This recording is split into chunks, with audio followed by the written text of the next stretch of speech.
Hello, everybody. My name is Bill Brien. I am a Native American artist. On my mother's side, her father was from Standing Rock and her mother was from Spirit Lake. So I am Dakota and Lakota. And on my father's side, both his parents are Chippewa and French. So Chippewa and Métis, meaning mixed blood. So I am a Lakota Dakota artist, also a Chippewa and Métis artist. So I draw a lot of inspiration from my own background as being various from various tribes. And I guess just a quick lesson where I got my start in art. I found my love and passion for art around 2016 is when I really found that love and passion for creating. And it first started simply by drawing, sketching, and then I grew bored of it. I really loved it at first, but how I do art is more inspiration based. So when I'm feeling the need to start creating, I'm not always going to have a big sketchbook around with pencils and pens and all that stuff. So how I create my art, the medium that I use is how I'm talking to you now. I'm shooting the video on my cell phone, but I use my cell phone with a free digital art app to create all of my artwork. And some of my early stuff I put on t-shirts as I'm wearing here. It's a wolf, and I don't really necessarily do t-shirt designs anymore. I do more canvas art. So I'll create my art on my cell phone, and then once I'm finished, I will upload it to have it printed on canvas. And the canvas sizes that I use are 16 by 16 inches. And I've recently moved up to larger pieces. 16 by 20 inches is what I'm using now. I can create more, add more content, add more scenery and background to the actual piece that I'm working on and making. And let's see. So I started in 2016 with sketching and drawing on paper. And then I actually found a love and passion for digital art. And that's what I use now. And I use my cell phone to create all of my work and the work that I'll be showing you today. And my canvas is always with me. So when I'm out and about somewhere and if I'm waiting for something and I'm working on something, I can actually open the app and I can start drawing, and I can save my work periodically in case something does happen with the app. And I've also been able to go into the schools here in Bismarck and teach some of the children using their cell phones how to create art. So that's been a wonderful thing with discovering art. But I'm going to go back to my discovery story of how I discovered art. It's kind of a hard story to tell, but I know it needs to be told. So it starts with my wife. My wife was diagnosed with breast cancer in 2014. And so in 2014, she did surgery, she did chemotherapy, and she did everything the doctors had told her to do. It's the cancer, she beat it. It was a hard, difficult thing for her, but also for us. We walked with it with her, our two children, or our three children, two daughters and one son. And she beat it though. And so 10 months, everything was good. She did her 6-month checkup, post checkup. The test came back negative. Another great thing that we celebrated. But then she started late 2016. She started having headaches. She started having seizures.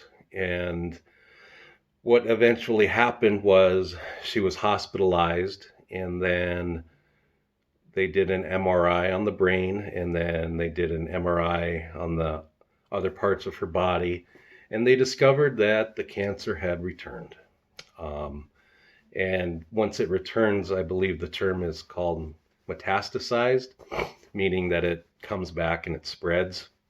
And so the cancer came back and it spread. And it was very hard and difficult for her. There's been a lot of tears, a lot of crying, a lot of prayers, but that set in motion for me something that I discovered while walking this journey with my wife. And my wife's name is Jerry, and she was from Cheyenne River.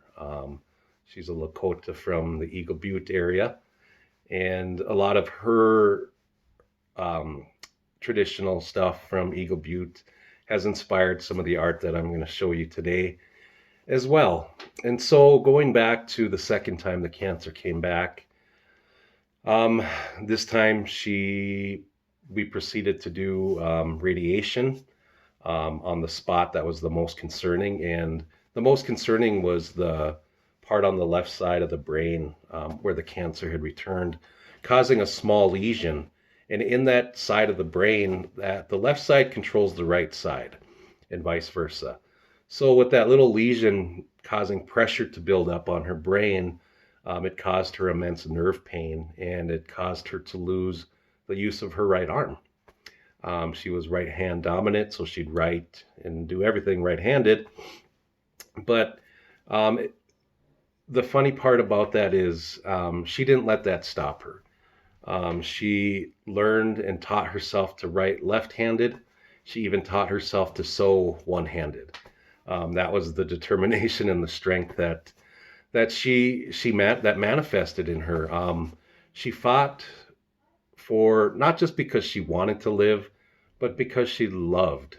So she fought with everything she had, and that moved something in me to want to share that story of how her life changed, how our lives changed, but also what compelled her to keep going to the very end. Because to the very end, she kept saying, "I'm going to beat this. I'm going to beat this." And in my mind, I was thinking, the illness will go away, everything will be great, and go back to whatever normalcy it was. But the further we move away from when she was called home to heaven, the more I've been able to think about it. And I think about that phrase when she says, "We're going to beat this. I'm going to beat this." Meaning, for me, I've realized when that doesn't mean that there was going to be a miracle and she was going to she'd wake up and be totally cured of this illness, this cancer, and everything would go back to normal. For me, what it meant was she was going to beat it for us. She was going to win the battle for us because she loved us. And because she left with us, not a legacy, but a way to remember when times get tough, when things get hard. We can go back to those memories that we shared together when she was still here with us and remember how we got through that. Remember how we were able to overcome that difficulty, whatever difficulty that was at the time in that 4-year cancer journey. So I am honored to share with you some of the pieces that I have made in the last few years. I go around to powwows. I go to other art events around the state, and I sell my artwork. I do that full time now. In a million years, I never thought that I would be a full-time artist, let alone even be called an artist. So the inspiration I draw from is my own cultural background, the cultural background of my wife, the years we shared together, the memories, the laughs, the tears.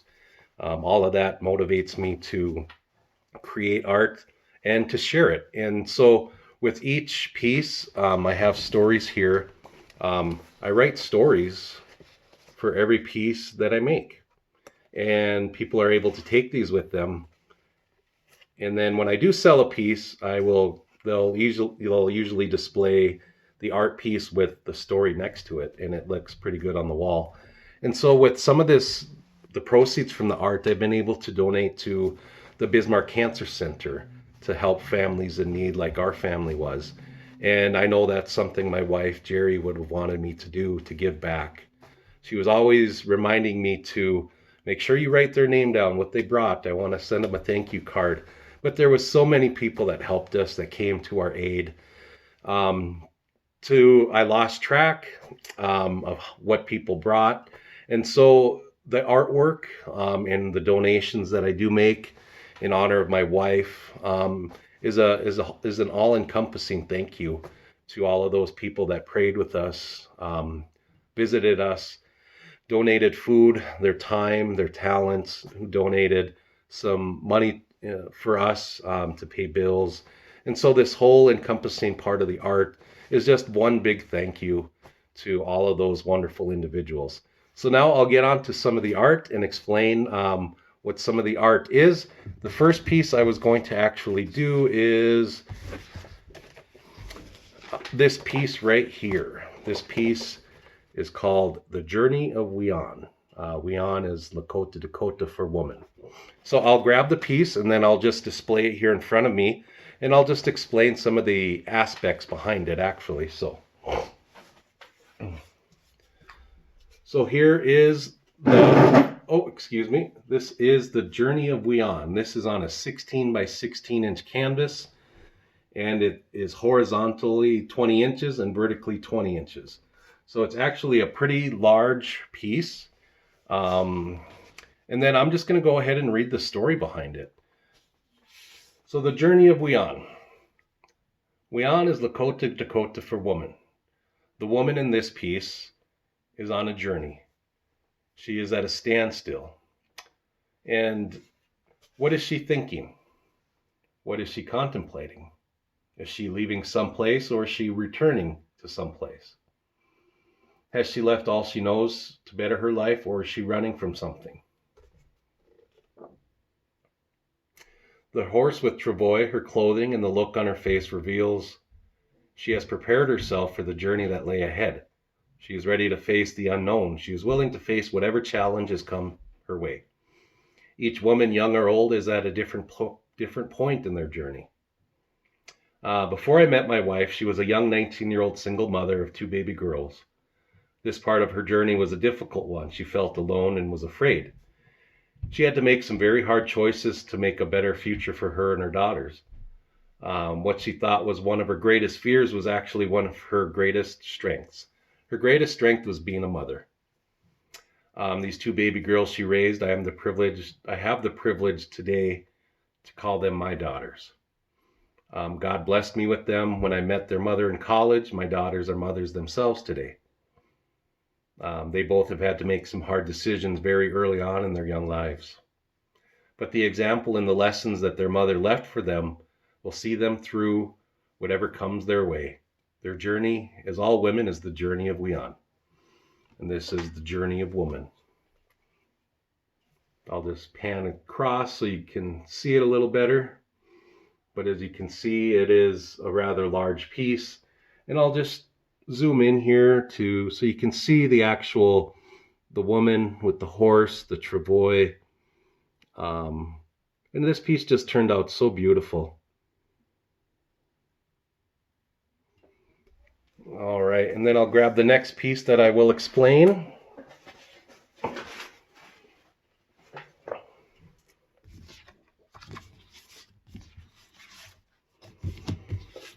All right, this next piece that I have, I'll turn around. This is also on a 16 by 20 inch canvas.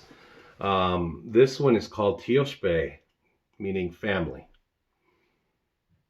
So I'll just zoom in a little bit, and then I'll just pan across so you can see a little better. And then I also have a story for this piece.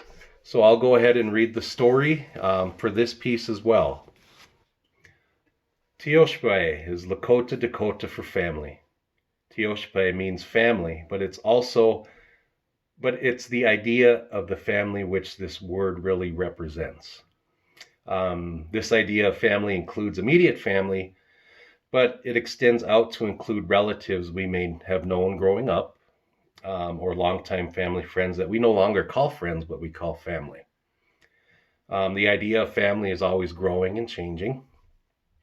A few examples in my own life that best describes Tioshbe is being introduced to a family member that I may have never met. For me, there is a feeling of connection to something larger upon meeting. Another example, is a long period of time can go by when we've probably last seen somebody. Um, but it could be years that go by, but then the moment you see them, it's like those years melt away and it only seems like yesterday that you met them or that you last seen them. And that's the whole idea of Tioshpe is it's not just your immediate brothers and sisters, mom and dad.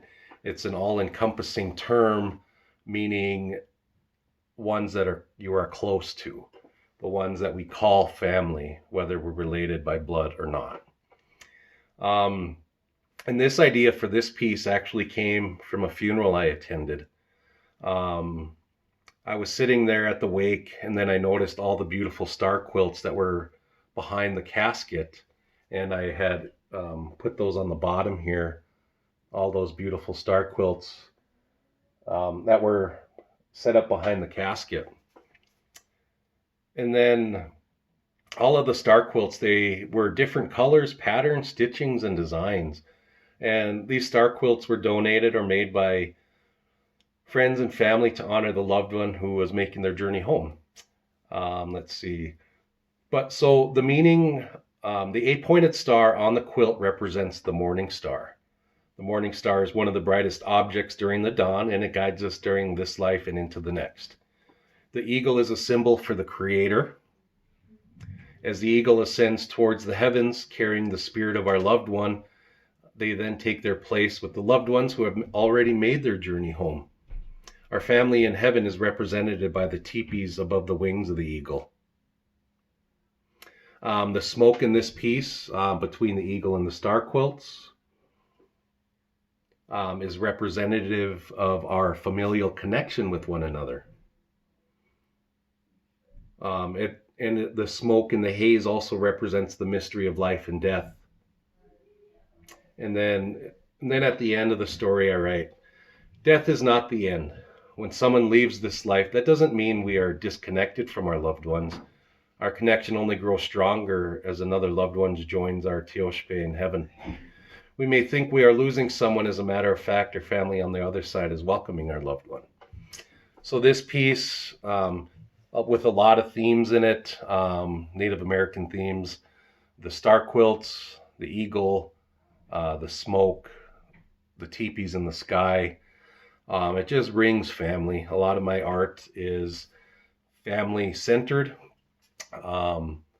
just because of what our family went through. Family is everything that we have. It's central to our culture. It's central to our way of life. Family is and always will be there. We may not get along with our family. We have disagreements, we have arguments, but I was always told that we shouldn't go to bed angry. The sun shouldn't set on our anger without telling someone that we may have gotten in an argument with, telling them we're sorry. So that's some advice that I heard that I can't remember exactly where, but it stays with me. Don't let the sun set with you still being angry. And so this piece is called Tioshpe. And then I'll grab another piece that I have that I'd like to share.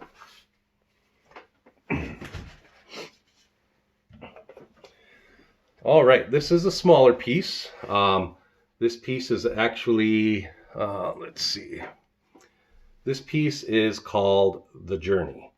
It's actually got 3 bison in it. And I use pointillism. I just actually learned that the art term called pointillism when you use a bunch of dots to actually make your art. At the time, I didn't really know. I made this late 2018. At the time, I didn't know that when you use dots, it's called pointillism. But this piece was actually probably the first biggest piece that I made after the passing of my wife. And this piece is called The Journey. The quick, simple story about this piece is we're on this journey called life together. Sometimes we travel the road. Sometimes we seem like we travel it alone. Sometimes it can seem daunting. But I tried to capture the emotion that I was feeling with the loss of my wife, May 1st of 2018. It being so close still from when we said goodbye, that creating this and to capture all of the emotions that I was feeling, that where do I go from here? What do I do now? And so as the bison, they're a symbol of strength and fortitude. They're a meaning. I tried to capture this piece with the buffalo and the gaze in their eyes, that they're fixed on something, that they are looking ahead, that there is a journey for them, that they still have to walk, that they still have to travel. And that's kind of what I captured in this piece, especially with the emotions that I was going through. Where do I go from here? What do I do now? And that is the summation of this piece. And I wanted to share one more piece with you before I sign off.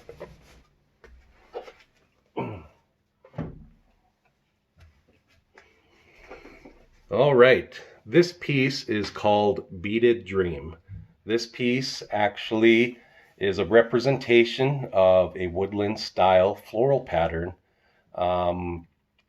What I tried to do in this piece, I tried to capture that Chippewa, Ojibwa floral pattern that we find in the upper Midwest and the Great Lakes areas. And this is a representation of beadwork on black velvet. So I'll just put it in here a little closer so you can see. But each piece or each dot is individually placed